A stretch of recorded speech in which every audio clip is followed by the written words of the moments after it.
या देवी सर्वभूतेषु माँ दुर्गा रूपेण संस्थिता नमस्तस्यै नमस्तस्यै नमस्तस्यै नमो नमः।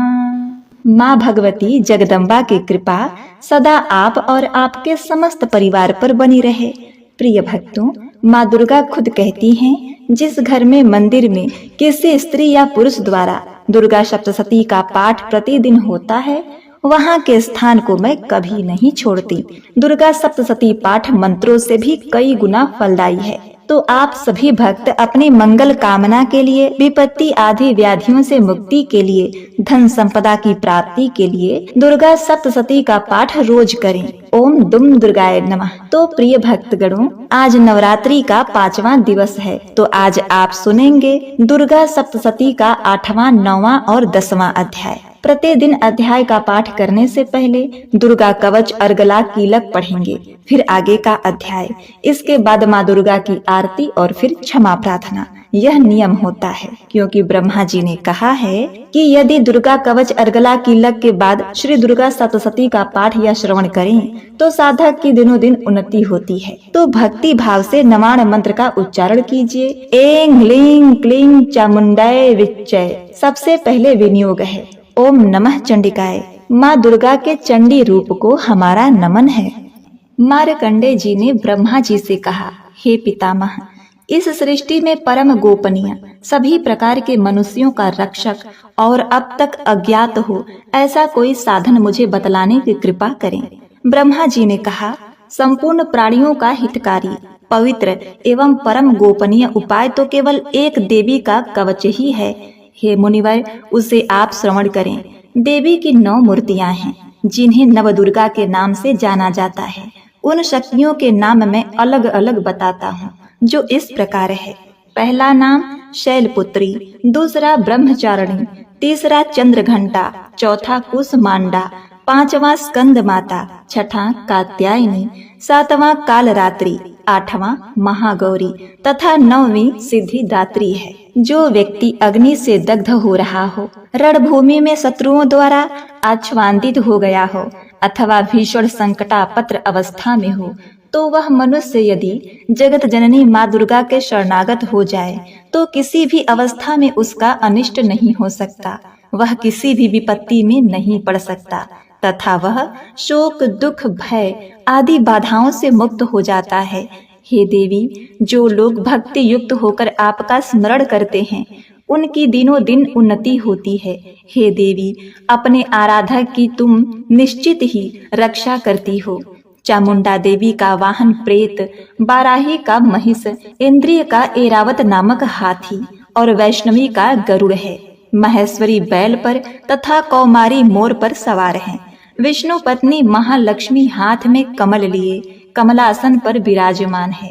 श्वेतवर्णा ईश्वरी बैल पर तथा ब्रह्माणी सरस्वती समस्त अलंकारों से विभूषित होकर हंस पर आरूढ़ हैं। समस्त देवियां अनेक अलंकारों एवं रत्नों से सज्जित होकर योग शक्तियों से पूर्ण हैं। इनके अतिरिक्त और भी अनेक देवियां हैं जो दानवों के दलन तथा संतों की सहायता के लिए क्रोधाकृत से रथ में सवार रहती हैं। उन देवियों के कर कमलों में शंख, चक्र, गदा, शक्ति, हल, मूसल, खेटक, तोमर, परशु, पाश, भाला, त्रिशूल, उत्तम प्रकार का सिंह, धनुष आदि शस्त्र सुशोभित रहते हैं। उनके शस्त्र धारण का उद्देश्य देवताओं की सुरक्षा, दैत्यों का विनाश एवं भक्तों को अभय प्रदान करना है। महाभयनाशिनी, महाबल, महान पराक्रम एवं महान उत्साह से युक्त हे महारौद्रे, तुम्हें प्रणाम है। शत्रुओं को भयभीत करने वाली हे देवी, तुम मेरी रक्षा करो। प्रखर तेज के कारण मैं तुम्हारी ओर दृष्टिपात भी नहीं कर सकता। इंद्रिय शक्ति पूर्व दिशा में मेरी रक्षा करें और आग्नेय शक्ति आग्नेय कोण में मेरी रक्षा करें। वाराही देवी दक्षिण दिशा में, खड्ग धारणी नैत्रंत कोण में, वारुणी शक्ति पश्चिम में तथा मृग वाहिनी शक्ति वायव्य कोण में मेरी रक्षा करें। कौमारी शक्ति उत्तर में, शूल धारणी शक्ति ईशान कोण में, ब्रह्माणी ऊपर तथा वैष्णवी शक्ति नीचे हमारी रक्षा करें। इसी प्रकार शवारूढ़ा चामुंडा देवी 10 दिशाओं में मेरी रक्षा करें। आगे जया और पीछे विजया मेरी रक्षा करें। वाम पार्श्व में अजिता नाम की शक्ति, दाहिनी ओर अपराजिता, शिखा में उद्धोतनी तथा मस्तक में उमा शक्ति मेरी रक्षा करें। ललाट में मालाधारी, दोनों भवों में यशस्विनी, भ्रूम मध्य में त्रिनेत्रा तथा नासिका में यमघंटा शक्ति मेरी रक्षा करें। दोनों नेत्रों के बीच में शंखिनी, दोनों कानों के मध्य में द्वारवासिनी, कपोल में कालिका तथा कर्ण के मूल भाग में शंकरी शक्ति मेरी रक्षा करे। नासिका में सुगंधा, ऊपरी ओष्ठ में चर्चिका, अधरोष्ठ में अमृत कला और जीभ की रक्षा सरस्वती करें। मेरे दांतों की रक्षा कौमारी, कंठ के मध्य भाग में चंडिका, गले की त्रिघंटा तथा तालु भाग की रक्षा महामाया करे। कामाक्षी हड्डी की, सर्वमंगला वाणी की, भद्रकाली ग्रीवा की तथा धनुर्धरी शक्ति मेरी मेरुदंड रीढ़ की रक्षा करें।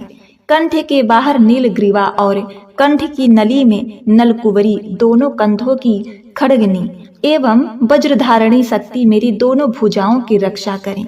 दोनों हाथों की दंडिनी, अंगुलियों की अंबिका, नखों की शूलेश्वरी और कुछ ही भाग की कुलेश्वरी रक्षा करें। महादेवी स्तनों की तथा मेरे मन की रक्षा शोक विनाशनी शक्ति करे। ललिता देवी हृदय की एवं शूल धारणी शक्ति मेरे उदर की रक्षा करें। नाभि में कामिनी एवं गुप्तांग में गुहेश्वरी मेरी रक्षा करें। कामिका तथा पूतना लिंग की और महिषवाहिनी गुदा की रक्षा करें। भगवती कटे प्रदेश में तथा विंध्यवासिनी घुटनों की रक्षा करें। संपूर्ण कामनाओं को देने वाली महाबाला मेरी जंघा की रक्षा करें। दोनों पैरों की हड्डी की नरसिंही, दोनों पैरों के निचले भाग की तेजसी देवी, पैरों की उंगलियों की श्रीदेवी तथा तालुओं की रक्षा तलवासिनी करें। दंष्टा कराली नखों की, ऊर्ध्वकेशनी देवी केशों की, कौवेरी रोमावली छिद्रों में तथा बागेश्वरी मेरी त्वचा की रक्षा करें। पार्वती देवी रक्त, मज्जा, चर्बी, मांस, हड्डी और मेदे की रक्षा करें। कालरात्रि आतों की, मुकुटेश्वरी पित्त की, पद्मावती पद्मकोश की, चूड़ामणि कफ की, ज्वालामुखी नख राशि में उत्पन्न तेज की तथा अभेदा शक्ति संधि स्थलों की रक्षा करें। ब्रह्माणी शुक्र की, छत्रेश्वरी छाया की, धर्मधारणी शक्ति हमारे अहंकार, मन एवं बुद्धि की रक्षा करें। वज्रहस्ता प्राण, अपान, व्यान, उदान और समान वायु की तथा कल्याण शोभना शक्ति हमारे प्राण की रक्षा करें। रस रूप, गंध, शब्द तथा स्पर्श रूप विषयों का अनुभव करते समय योगिनी एवं हमारे सत्व, रज एवं तमोगुण की रक्षा नारायणी देवी करे। वराही आयु की, वैष्णवी धर्म की, चक्रणी यश, कीर्ति, लक्ष्मी, धन और विद्या की रक्षा करें। हे इंद्राणी, तुम मेरी कुल की एवं हे चंडिके, तुम हमारे पशुओं को रक्षण प्रदान करो। महालक्ष्मी पुत्रों की तथा भैरवी हमारे भार्या की रक्षा करें। सुपथा देवी पथ की, क्षेमकरी मार्ग की, महालक्ष्मी राज दरबार की एवं सर्वव्यापिनी विजया देवी भय से मेरी रक्षा करें। हे देवी, इस कवच में जिस शरीर स्थान की रक्षा की बात नहीं कही गई है, उन सभी स्थानों की पाप विनाशिनी जयंती देवी रक्षा करें। कल्याण का इच्छुक व्यक्ति इस कवच का पाठ किए बिना कहीं भी गमन न करे। इस कवच का पाठ करने वाला व्यक्ति जिन जिन स्थान पर जाता है, उसे उन सभी स्थानों पर धन की प्राप्ति, समस्त कामनाओं की उपलब्धि एवं विजय की प्राप्ति होती है। वह मनुष्य जिस वस्तु की इच्छा करता है, वह वस्तु उसे निश्चित ही मिलती है। इस दुर्गा कवच का पाठ करने वाला इस भूमि पर अतुल ऐश्वर्य प्राप्त करता है तथा उसे किसी से भय प्राप्त नहीं होता और वह युद्ध में विजेता होता है। उस व्यक्ति की पूजा त्रिलोक्य में होती है। यह कवच देवताओं के लिए भी दुर्लभ है। इस देवी कवच का जो लोग श्रद्धा पूर्वक त्रिकाल पाठ करते हैं, उन्हें देवी कला प्राप्त होती है तथा वे त्रिलोक्य में किसी से परास्त नहीं होते। वह प्राणी शतायु होता है तथा उसकी कभी अकाल मृत्यु नहीं होती। उसके लूता, एक प्रकार का रोग जो सिर में खाज के रूप में होता है, विस्फोटक, चेचक आदि समग्र रोग नष्ट हो जाते हैं। उससे स्थावर विष, कनेर, भांग, अफीम आदि तथा जगम विष, सर्प, बिच्छू आदि के दंशन द्वारा उत्पन्न होने वाला विष का प्रभाव नहीं होता। किसी प्रकार के तांत्रिक कर्म, मारण, मोहन, वशीकरण, उच्चाटन, शक्तिकरण उसे व्याप्त नहीं होते। मंत्र, यंत्र, पृथ्वी एवं आकाश में गमन करने वाले ग्राम देवतादि, जलोत्पन्न, उपदेश सिद्धि, समस्त देवतादि, समस्त कुल देवता, कंठमाला, डाकिनी, शाकिनी तथा अंतरिक्षचारी, भूत, पिचास, यक्ष, गंधर्व, राक्षस, ब्रह्म राक्षस, बेताल, कुष्मांड तथा भीषण भैरवी, समस्त अनिष्टकारक जीव इस कवच के पाठ करने वाले व्यक्ति को देखते ही स्वयं नष्ट हो जाते हैं। इस कवच के पाठकर्ता को राज सम्मान प्राप्त होता है तथा वह प्राणी अपनी कीर्ति से इस भूतल को मंडित करता है। इस कवच पाठ की निरंतर जो सप्तशती का पाठ करता है वह इस धरती पर तब तक बना रहता है जब तक पहाड़, वन, कानन युक्त यह पृथ्वी स्थित है। इस कवच का नित्य प्रति पाठ करने वाला व्यक्ति देह त्याग के पश्चात महामाया की कृपा से परम पद का अधिकारी होता है। यह शिव सामीप्य को प्राप्त कर आनंद पूर्वक निवास करता है। इस प्रकार देवी कवच समाप्त। मार्कंडेय जी ने कहा, जगदम्बिका के स्वरूप भूत जयंती, मंगला, काली, भद्रकाली, कपालिनी, दुर्गा, क्षमा, शिवा, धात्री, स्वाहा, स्वधा आदि देवियों को हम प्रणाम करते हैं। हे चामुंडे, आपकी जय हो। संपूर्ण जीवों की संताप विनाशिनी देवी, आपकी जय हो। समस्त चराचर में परिव्याप्त हे देवी तथा कालरात्रि, आपकी जय हो। हे मधु कैटभ विनाशिनी, हे ब्रह्मप्रदे देवी, आपको नमस्कार है। तुम मुझे रूप, विजय, यश प्रदान करो एवं मेरे शत्रुओं का नाश करो। हे महिषासुर विनाशिनी एवं भक्तों की सुखदायिनी देवी, आपको मेरा नमस्कार है। आप मुझे रूप, यश, जय आदि प्रदान करो और मेरे शत्रुओं का विनाश करो।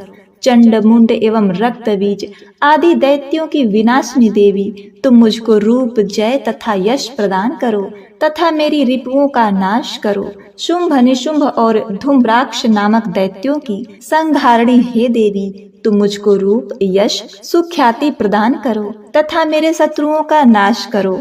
वंदनीय चरणों वाली और संपूर्ण सौभाग्यदायिनी देवी, तुम मुझे रूप, यश और कीर्ति प्रदान करो एवं मेरे शत्रुओं का संहार करो। यचिंत स्वरूपा एवं अचिंत चरित्र वाली शत्रु विनाशिनी हे देवी, तुम मुझे रूप, जय और कीर्ति दो और मेरे शत्रुओं का नाश करो।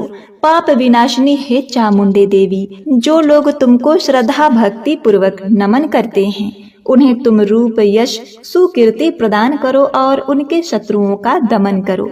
हे व्याधि विनाशिनी चंडिके देवी, जो लोग भक्ति भाव से तुम्हारा अभिनंदन करते हैं उन्हें रूप, यश और जय प्रदान करो और उनके शत्रुओं का विनाश करो। हे चंडिके, जो लोग भक्ति युक्त होकर तुम्हारा पूजन और नमन करते हैं उनको तुम रूप, जय और यश दो तथा उनके वैरियों का विनाश करो। हे देवी, तुम मुझे सौभाग्य और आरोग्य लाभ प्रदान करो और मुझको रूप तथा विजय देकर यशस्वी बनाओ तथा मेरे शत्रुओं का दमन करो। हे देवी, मेरे शत्रुओं का संहार करो, मुझे रूप, बल और जय दो। हे देवी, मेरा कल्याण करो, तुम मुझे अतुल संपत्तिशाली करो, रूप दो, जय दो, कीर्ति दो तथा मेरे शत्रुओं का संहार करो। हे अम्बे, देवासुरों के सिरुरत्न के नमस्कार से तुम्हारे चरण घिसते रहते हैं। हे भगवती, तुम मुझे रूप दो, जय दो, यश दो तथा मेरे शत्रुओं का विनाश करो। हे देवी, तुम अपने भक्त जनों को विद्वान, यशवान और धनवान बनाओ। हे देवी, तुम मुझको रूप, जय, यश प्रदान करो तथा मेरे शत्रुओं का नाश करो। प्रबल दैत्यों के गर्व को चूर करने वाली हे चंडिके, मुझ शरणागत को रूप, जय, यश दो और मेरे शत्रुओं का नाश करो। हे चार भुजाधारिणी, ब्रह्मा द्वारा वंद परमेश्वरी, तुम मुझे रूप, जय, कीर्ति दो और मेरे शत्रुओं का क्षय करो। हे अंबिके, तुम्हारी स्तुति भगवान विष्णु सदैव किया करते हैं। तुम मुझे रूप, जय, यश दो तथा मेरे शत्रुओं का संहार करो। भगवान शिव द्वारा स्तुति की जाने वाली हे परमेश्वरी, तुम मुझे रूप जय यश दो और मेरे शत्रुओं का संहार करो। शचीपति देवराज इंद्र के द्वारा शुद्ध भाव से पूजित हे परमेश्वरी, तुम मुझको रूप जय कीर्ति दो और मेरे शत्रुओं का संहार करो। अपनी प्रचंड भुजाओं द्वारा दानवों के दर्प को दलन करने वाली हे देवी, तुम मुझको रूप दो, जय दो, कीर्ति दो और मेरे शत्रुओं का नाश करो। अपने भक्तजनों को अत्यंत आनंद प्रवर्धिनी हे अंबिके, तुम मुझे रूप जय यश देकर मेरे शत्रुओं का दमन करो। हे देवी, हमारी इच्छा के अनुसार कार्य करने वाली कुलीना सुंदर पत्नी मुझे प्रदान करो, जो संसार सागर से उद्धार करने वाली हो। इस देवी के इस अर्गला स्तोत्र का पाठ कर जो भक्त दुर्गा सप्तशती का पाठ करता है, उसे दुर्गा सप्तशती पाठ करने का संपूर्ण फल प्राप्त होता है तथा भगवती के अनुग्रह से उन्हें प्रचुर धन का लाभ होता है। इस प्रकार अर्गला स्तोत्र समाप्त। मार्कंडे मुनि ने कहा, जिन आशुतोष भगवान शिव का विशुद्ध ज्ञान ही शरीर रूप है, उनके तीनों नेत्र तीनों वेदों ऋग यजुर और साम के समान हैं। उन्होंने अपने मस्तक पर अर्धचंद्र धारण कर रखा है तथा संपूर्ण कल्याण के कारणभूत हैं। ऐसे भगवान शिव की मैं वंदना करता हूँ। यह कीलक सप्तशती पाठकर्ता के लिए सप्तशती मंत्रों के अंगभूत रूप में है। जो लोग इस कीलक का पाठ करते हैं, उनका सदैव मंगल होता है। इस कीलक पाठ से उच्चाटन आदि कर्म सिद्ध होते हैं और इस स्तोत्र के पाठ करने से भगवती दुर्गा उन पर प्रसन्न होती हैं। उच्चाटन आदि कर्मों के सिद्धि तथा भीषण व्याधि विनाश के निमित्त यंत्र मंत्र तंत्र आदि कार्यों तथा व्याधि मुक्ति के लिए रसायन आदि औषधियों की आवश्यकता पड़ती है, परंतु इस कीलक के पाठ मात्र से ही बिना तंत्र मंत्र तथा औषधियों के ही उच्चाटन आदि क्रियाएं संपन्न होती हैं तथा संपूर्ण रोगों का नाश होता है। जहाँ अन्य तंत्रों के जप आदि से जो फल प्राप्त होता है, वही केवल दुर्गा सप्तशती के पाठ मात्र से ही समस्त सिद्धियां उपलब्ध होती हैं। अब आप ही विचार कीजिए कि इन दोनों में कौन सर्वश्रेष्ठ है। इस शंका रूपी प्रश्न के समाधान में भगवान शंकर ने दुर्गा सप्तशती को ही बताया है कि यही दुर्गा सप्तशती सर्वोत्तम फलदायक है। दुर्गा सप्तशती के पाठ मात्र से ही पाठक के पुण्य की अक्षय वृद्धि होती है।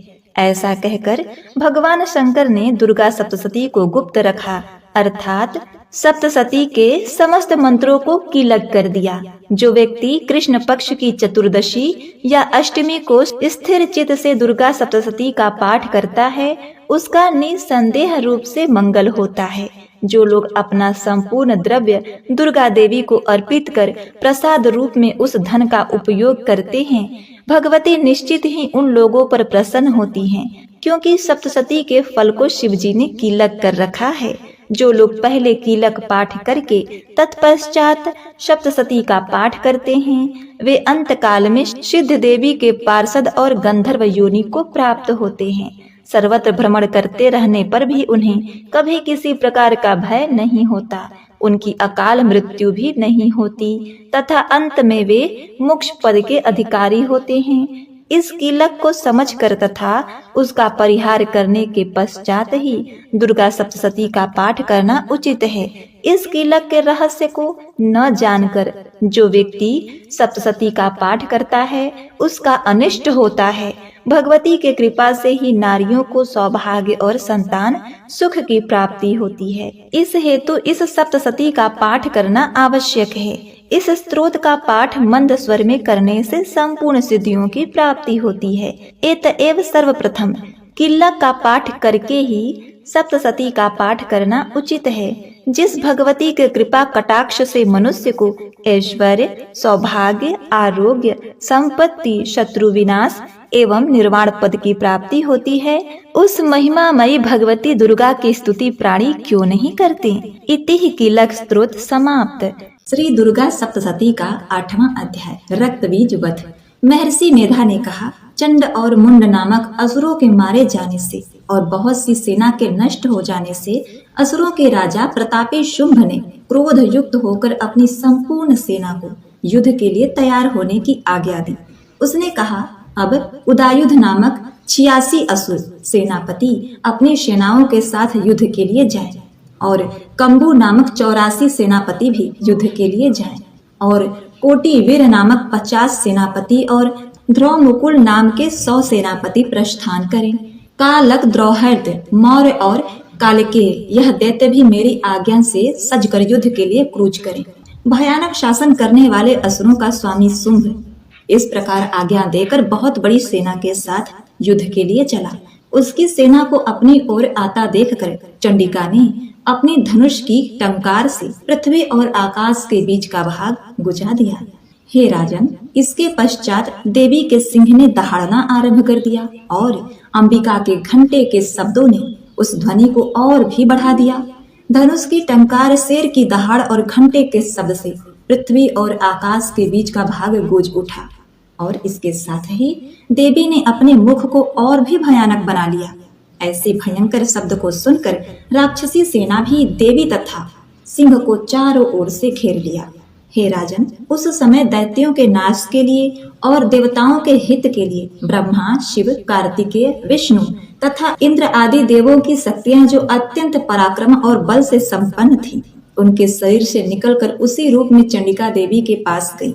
जिस देवता का जैसा रूप था, जैसे आभूषण थे और जैसा वाहन था, वैसा ही रूप, आभूषण और वाहन लेकर उन देवताओं की शक्तियां दैत्यों से युद्ध करने के लिए आईं।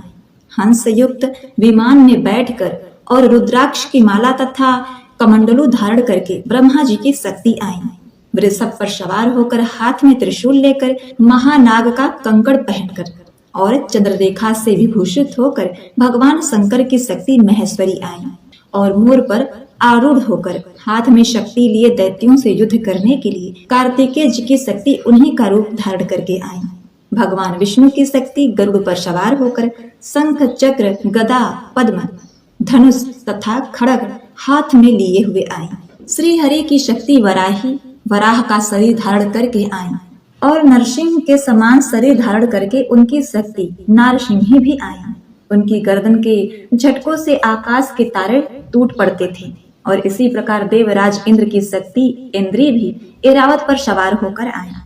पश्चात इन देव शक्तियों से घिरे हुए भगवान शंकर ने चंडिका से कहा, मेरी प्रसन्नता के लिए तुम शीघ्र ही इन असुरों को मारो। इसके पश्चात देवी के शरीर में से अत्यंत उग्र रूप वाली और सैकड़ों गीदड़ों के समान आवाज करने वाली चंडिका शक्ति प्रकट हुई।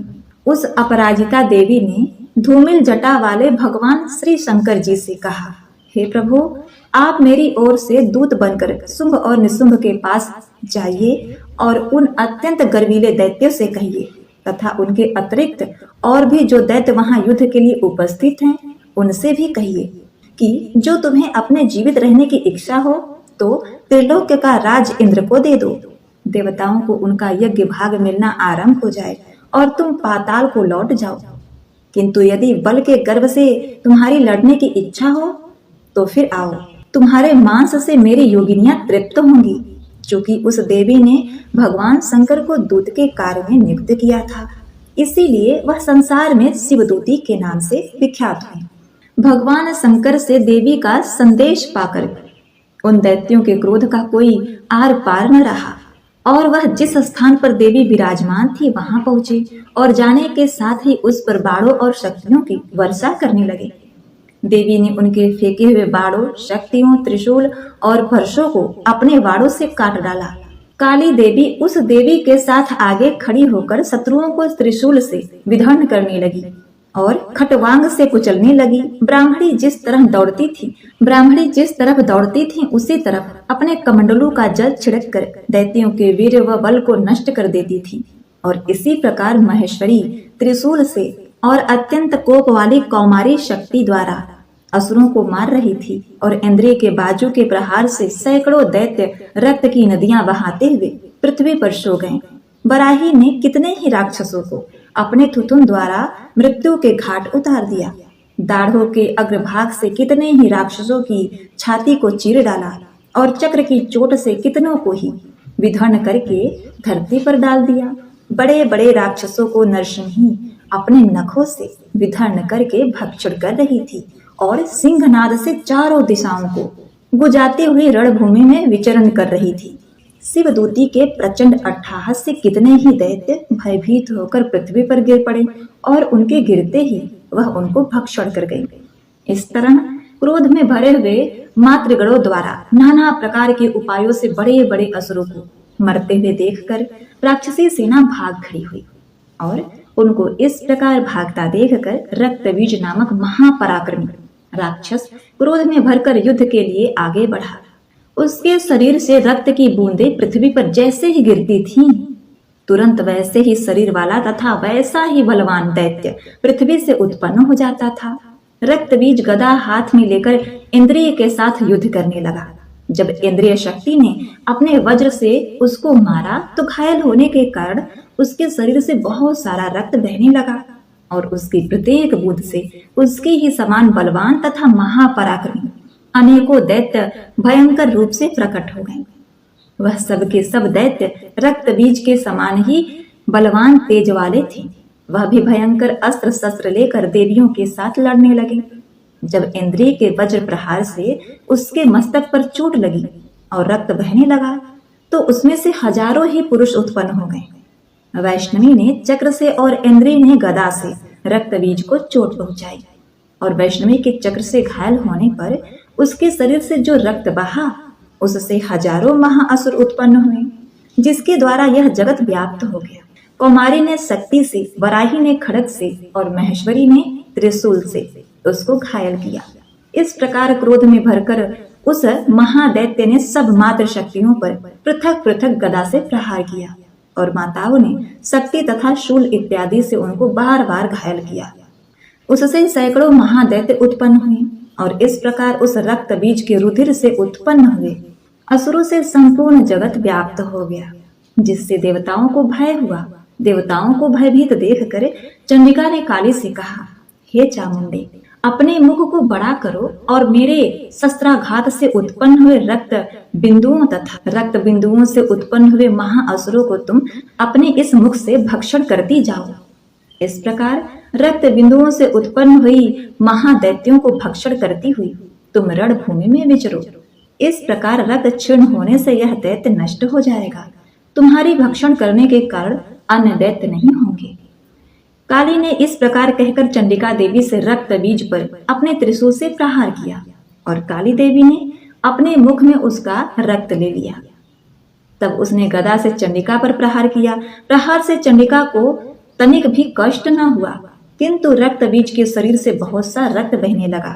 लेकिन उसके गिरने के साथ ही काली ने उसको अपने मुख में ले लिया। काली के मुख में उस रक्त से जो असुर उत्पन्न हुए उनको उन्होंने भक्षण कर लिया और रक्त को पीती गईं। तदवंतर देवी ने रक्त बीज को, जिसका भी खून काली ने पिया था, चंडिका ने उस दैत्य को वज्र, बाण, खड्ग तथा शूल इत्यादि से मार डाला। हे राजन, अनेक प्रकार के अस्त्रों से मरा हुआ वह खून से वंचित वह महादैत्य रक्त बीज पृथ्वी पर गिर पड़ा। हे राजन, उसके गिरने से देवता अत्यंत प्रसन्न हुए और माताएं उन असुरों का रक्त पीने के पश्चात उद्रित होकर नृत्य करने लगी। श्री दुर्गा सप्तशती का 8वां अध्याय समाप्त। अब सुनिए दुर्गा सप्तशती का 9वां अध्याय, निशुंभ वध। राजा ने कहा, हे ऋषिराज, आपने रक्तबीज के वध से संबंध रखने वाला वृत्तांत मुझे सुनाया। अब मैं रक्तबीज के मरने के पश्चात क्रोध में भरे हुए शुंभ व निशुंभ ने जो कर्म किया वह सुनना चाहता हूँ। महर्षि ने कहा, रक्तबीज के मारे जाने पर शुंभ और निशुंभ को बड़ा क्रोध आया और अपनी बहुत बड़ी सेना का इस प्रकार सर्वनाश होते देखकर निशुंभ देवी पर आक्रमण करने के लिए दौड़ा। उसके साथ बहुत बड़े बड़े असुर देवी को मारने के वास्ते दौड़े और महापराक्रमी शुंभ अपनी सेना सहित चंडिका को मारने के लिए आगे बढ़ा। फिर शुंभ और निशुंभ का देवी से घोर युद्ध होने लगा और वह दोनों असुर इस प्रकार देवी पर बाण फेंकने लगे जैसे मेघों से वर्षा हो रही हो। उन दोनों के चलाए हुए बाणों को देवी ने अपने बाणों से काट डाला और अपने शस्त्रों की वर्षा से उन दोनों दैत्यों को चोट पहुंचाई। निशुंभ ने तीक्ष्ण तलवार और चमकती हुई ढाल लेकर देवी के सिंह पर आक्रमण किया। अपने वाहन को चोट पहुंची देखकर देवी ने अपने क्षुरप्र नामक बाण से निशुंभ की तलवार व ढाल दोनों ही काट डाला। तलवार और ढाल कट जाने पर निशुंभ ने देवी पर शक्ति से प्रहार किया। देवी ने अपने चक्र से उसके 2 टुकड़े कर दिए। फिर क्या था, दैत्य मारे क्रोध के जल भुन गया और उसने देवी को मारने के लिए उनकी ओर शूल फेंका, किंतु देवी ने अपने मुक्के से उसको चूर चूर कर डाला। फिर उसने देवी पर गदा से प्रहार किया। देवी ने त्रिशूल से गदा को भस्म कर डाला। इसके पश्चात वह फरसा हाथ में लेकर देवी की ओर लपका। देवी ने अपने तीखे बाड़ों से उसे धरती पर सुला दिया। अपने पराक्रमी भाई निशुंभ के इस प्रकार से मरने पर शुंभ क्रोध में भरकर देवी को मारने के लिए दौड़ा। वह रथ में बैठा हुआ उत्तम आयुधों से सुसज्जित अपनी 8 बड़ी बड़ी भुजाओं से सारे आकाश को ढके हुए था। शुंभ को आते हुए देखकर देवी ने अपना शंख बजाया और धनुष की टंकार का भी अत्यंत दुस्सह शब्द किया। साथ ही अपने घंटे के शब्द से, जो कि संपूर्ण दैत्य सेना के तेज को नष्ट करने वाला था, संपूर्ण दिशाओं में व्याप्त कर दिया। इसके पश्चात देवी के सिंह ने भी अपनी दहाड़ से, जिसे सुन बड़े बड़े बलवानों का मद चूर चूर हो जाता था, आकाश, पृथ्वी और 10 दिशाओं को पूरित कर दिया। फिर आकाश में उछलकर काली ने अपने दांतों तथा हाथों को पृथ्वी पर पटका। उनके ऐसा करने से ऐसा शब्द हुआ जिससे कि उससे पहले सारे शब्द शांत हो गए। इसके पश्चात शिवदूती ने असुरों के लिए भय उत्पन्न करने वाला अट्टहास किया, जिसे सुनकर दैत्य थर्रा उठे और शुंभ को बड़ा क्रोध आया। फिर अंबिका ने उसे अरे दुष्ट, खड़ा रह कहा तो आकाश से सभी देवता जय हो बोल उठे। शुंभ ने वहां आकर ज्वालाओं से युक्त एक अत्यंत भयंकर शक्ति छोड़ी, जिसे आते देखकर देवी ने अपनी मोहल्का नामक शक्ति से काट डाला। हे राजन, फिर शुंभ के सिंहनाद से तीनों लोग व्याप्त हो गए और उसकी प्रतिध्वनि से ऐसा घोर शब्द हुआ जिससे इससे पहले के शब्दों को जीत लिया। शुंभ के छोड़े बाड़ों को देवी ने और देवी के छोड़े बाड़ों को शुंभ ने अपने बाड़ों से काट सैकड़ों और हजारों टुकड़ों में परिवर्तित किया। इसके पश्चात जब चंडिका ने क्रोध में भर शुंभ को त्रिशूल से मारा तो वह मूर्छित होकर पृथ्वी पर गिर पड़ा। जब उसकी मूर्छा दूर हुई तो वह धनुष लेकर आया और अपने बाड़ों से उसने देवी काली तथा सिंह को घायल कर दिया। फिर उस राक्षस ने 10,000 भुजाएं धारण करके चक्रादि आयुधों से देवी को आच्छादित कर दिया। तब भगवती दुर्गा ने कुपित होकर अपने बाड़ों से उन चक्रों तथा बाड़ों को काट डाला। यह देखकर निशुंभ हाथ में गदा लेकर चंडिका को मारने के लिए दौड़ा। उसके आते ही देवी ने तीक्ष्ण धार वाले खड्ग से उसकी गदा को काट डाला। उसने फिर त्रिशूल हाथ में ले लिया। देवताओं को दुखी करने वाले निशुंभ पे आता देखकर चंडिका ने अपने शूल से उसकी छाती पर प्रहार किया और उसकी छाती को चीर डाला। शूल विधर्ण हो जाने पर उसकी छाती में से एक उस जैसा ही महापराक्रमी दैत्य ठहर जा कहता हुआ निकला। उसको देखकर देवी ने बड़े जोर से अट्टहास लगाया। अबे वह निकल भी नहीं पाया था कि उसका सिर अपनी तलवार से काट डाला। सिर के कटने के बाद ही वह पृथ्वी पर गिर पड़ा। तदवंतर सिंह दहाड़ कर असुरों का भक्षण करने लगा और काली शिवदूती भी राक्षसों का रक्त पीने लगी। कौमारी की शक्ति से कितने ही महादैत्य नष्ट हो गए। ब्रह्माणी के कमंडल के जल से कितने ही असुर समाप्त हो गए। कई दैत्य महेश्वरी के त्रिशूल से विधर्ण होकर पृथ्वी पर गिर पड़े और बराही के प्रहारों से छिन्न भिन्न होकर धराशायी हो गए। वैष्णवी ने भी अपने चक्र से बड़े बड़े महापराक्रमियों का कचूमर निकालकर उन्हें यमलोक भेज दिया और इंद्रिय से कितने ही महाबली राक्षस टुकड़े टुकड़े हो गए। कई दैत्य मारे गए, कई भाग गए। कितने ही काली शिवदूती और सिंह ने भक्षण कर लिए। इस प्रकार से श्री दुर्गा सप्तशती का 9वां अध्याय समाप्त हुआ। अब आगे सुनिए श्री दुर्गा सप्तशती का 10वां अध्याय, शुंभ का वध। महर्षि मेधा ने कहा, हे राजन, अपने प्यारे भाई को मरा हुआ तथा सेना को नष्ट देखकर क्रोध में भरकर दैत्यराज शुंभ कहने लगा, दुष्ट दुर्गे, तू अहंकार से गर्व मत कर, क्योंकि तू दूसरों के बल पर लड़ रही है। देवी ने कहा, हे दुष्ट, देख, मैं तो अकेली ही हूँ। इस संसार में मेरे सिवा दूसरा कौन है? यह सब मेरी शक्तियां हैं। देख, यह सब की सब मुझ में प्रविष्ट हो रही हैं। इसके पश्चात ब्रह्माणी आदि सब देवियां उन देवी के शरीर में लीन हो गईं और देवी अकेली रह गई। तब देवी ने कहा, मैं अपनी ऐश्वर्य शक्ति से अनेक रूपों में यहाँ उपस्थित हुई थी। उन सब रूपों को मैंने समेट लिया है। अब अकेली ही यहाँ खड़ी हूँ, तुम भी यहीं ठहरो। महर्षि मेधा ने कहा। तब देवताओं तथा राक्षसों के देखते देखते देवी तथा शुंभ में भयंकर युद्ध होने लगा। अंबिका देवी ने सैकड़ों अस्त्र शस्त्र छोड़े। उधर दैत्यराज ने भी भयंकर अस्त्रों का प्रहार आरंभ कर दिया। देवी के छोड़े हुए सैकड़ों अस्त्रों को दैत्य ने अपने अस्त्रों द्वारा काट डाला। इस प्रकार शुंभ ने जो अस्त्र छोड़े उसको देवी ने अपनी भयंकर हुंकार के द्वारा ही काट डाला। दैत्य ने जब सैकड़ों बाण छोड़कर देवी को ढक दिया तो क्रोध में भरकर देवी ने अपने बाणों से उसका धनुष नष्ट कर दिया। धनुष कट जाने पर दैत्य ने शक्ति चलाई, लेकिन देवी ने उसे भी काट कर फेंक दिया। फिर दैत्य ने चमकती हुई ढाल लेकर देवी की ओर दौड़ा, किंतु जब वह देवी के समीप पहुंचा तो देवी ने अपने तीक्ष्ण बाणों से उसकी चमकने वाली ढाल को भी काट डाला। फिर दैत्य का घोड़ा मर गया, रथ टूट गया, सारथी मारा गया। तब वह भयंकर मुद्राएं लेकर देवी पर आक्रमण करने के लिए दौड़ा। फिर देवी ने अपने तीक्ष्ण बाणों से उसके मुद्राओं को भी काट दिया। इस प्रकार दैत्य ने क्रोध में भरकर देवी की छाती में बड़े ही जोर से एक मुक्का मारा। दैत्य ने जब देवी को मुक्का मारा तो देवी ने भी उसकी छाती में जोर से एक थप्पड़ मारा। थप्पड़ खाकर पहले तो दैत्य पृथ्वी पर गिर पड़ा, किंतु तुरंत ही वह उठ खड़ा हुआ। फिर वह देवी को पकड़कर आकाश की ओर उछला और वहां जाकर दोनों में युद्ध होने लगा। वह युद्ध ऋषियों और देवताओं को आश्चर्य में डालने वाला था। देवी आकाश में दैत्य के साथ बहुत देर तक युद्ध करती रही। फिर देवी ने उसे आकाश में घुमाकर पृथ्वी पर गिरा दिया। दुष्ट आत्मा दैत्य पुनः उठकर देवी को मारने के लिए दौड़ा। तब अपनी ओर आता हुआ देखकर देवी ने उसकी छाती विदीर्ण करके उसको पृथ्वी पर पटक दिया।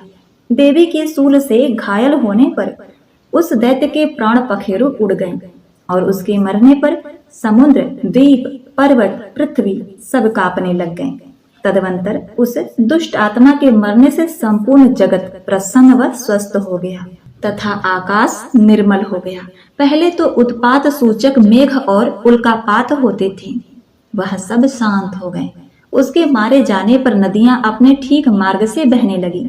संपूर्ण देवताओं का हृदय हर्ष से भर गया और गंधर्वियां सुंदर गान करने लगी, गंधर्व बाजे बजाने लगे, अप्सराएं नाचने लगी, पवित्र वायु बहने लगी, सूर्य की कांति स्वच्छ हो गई, यज्ञशालाओं की बुझी हुई अग्नि अपने आप प्रज्वलित हो उठी तथा चारों दिशाओं में शांति फैल गई। श्री दुर्गा सप्तशती का 10वां अध्याय समाप्त हुआ। प्रिय भक्तों, अब आइए सुनते हैं माँ दुर्गा की आरती। नौ दुर्गे माँ तेरी आरती गाऊं, नौ दुर्गे माँ तेरी आरती गाऊं, अम्बे महारानी तेरी आरती गाऊं, आरती गाऊं मैया तुमको मनाऊं, आरती गाऊं मैया तुमको मनाऊं, अम्बे महारानी तेरी आरती गाऊं, अम्बे महारानी तेरी आरती गाऊं। पहली प्रकृति देवी शैलपुत्री, दूसरी ब्रह्मचारी जग निर्मात्री, देख रूप बलिहारी मैं जाऊं, नौ दुर्गे माँ तेरी आरती गाऊं, तीसरी चंद्र घंटा शांतिदायक, तीसरी चंद्र घंटा शांतिदायक, चौथी कोस मांडा जग की नायक, माँ के चरणों में शीस नवाऊं, नौ दुर्गे माँ तेरी आरती गाऊं, नौ दुर्गे माँ तेरी आरती गाऊं।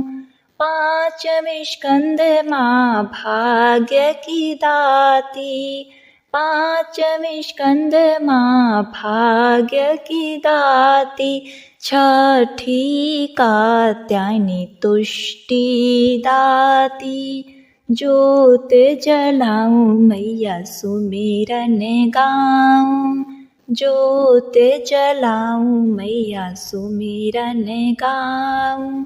नौ दुर्गे माँ तेरी आरती गाऊं, नौ दुर्गे माँ तेरी आरती गाऊं। सातवीं काल रात्रि शुभ फलदायक, सातवीं काल रात्रि शुभ फलदायक। आठवीं महागौरी शक्तिदायक, महाशक्ति की महिमा मैं गाऊं, महाशक्ति की महिमा मैं गाऊं।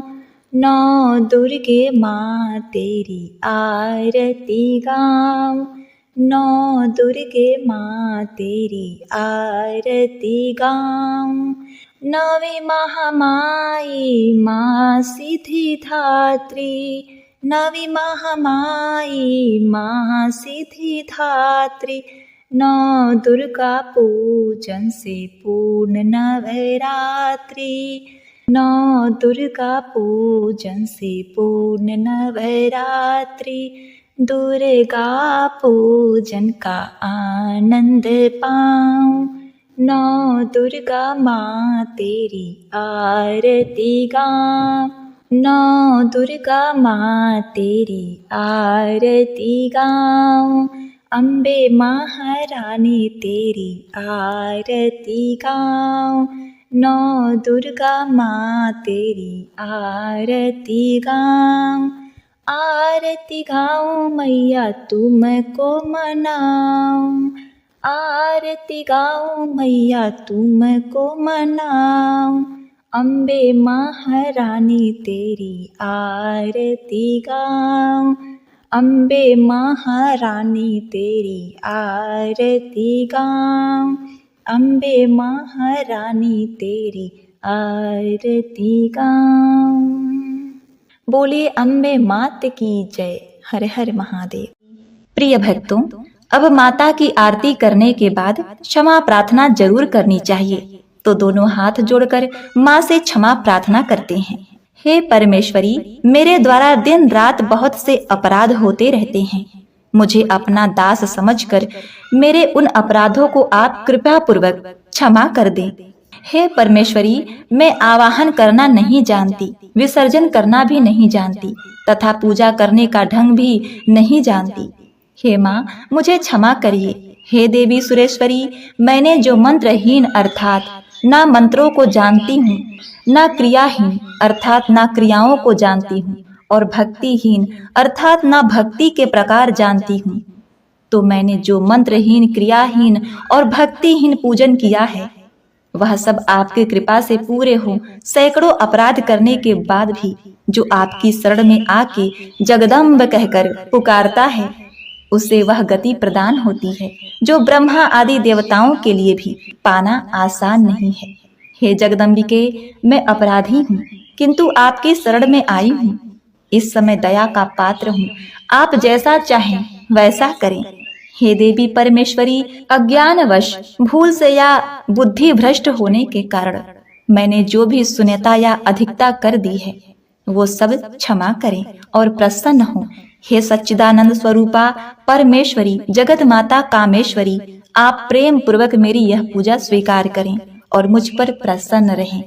हे देवी सुरेश्वरी, आप गोपनीय से भी गोपनीय वस्तु की रक्षा करने वाली हैं। मेरे निवेदन किए हुए इस जप को ग्रहण करिए। आपकी कृपा से मुझे सिद्धि की प्राप्ति हो। इस प्रकार क्षमा प्रार्थना मंत्र के पाठ से दुर्गा माता आपके जाने अनजाने में किए हुए सारे अपराधों को क्षमा करेंगी और उनकी कृपा सदैव आपके ऊपर बनी रहेगी।